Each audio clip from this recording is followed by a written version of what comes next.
appoggio fa come se grattasse.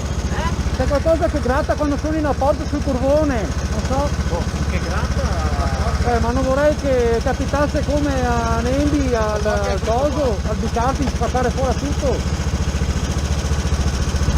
Non lo so. Che sui tempi andate? Non lo so. Vabbè, questo però perché sento grattare? Che senso gratta? Fa un rumore del genere, un fadito, non lo so. C'è qualcosa che gratta.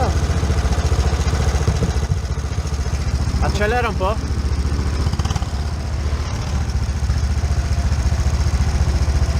Non so cosa che gratta. Non riesco a capire cosa che gratta, ma credo che sui corboni, per esempio questo, gratta tanto, non vorrei che fosse qualcosa di rotto. Non lo so. Boh.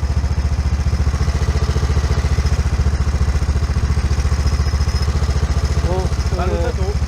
Cambio, dai, cambio.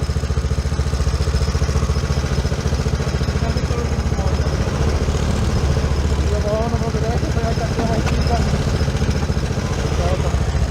Ecco una cosa da 7.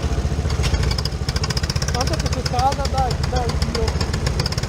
Ecco.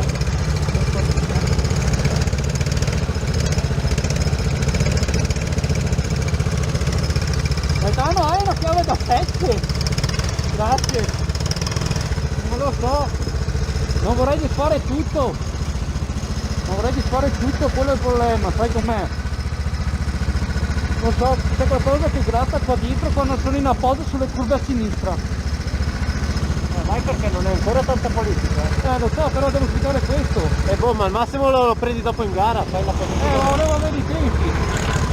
Valuta te. Ok, aspetta. Manca poco, Quanto manca? Mancheranno 4 minuti. Porca troia. Qua no. Perché sto pigliando questo cazzo di supporto. Dai. Però vedi l'ultima porta, però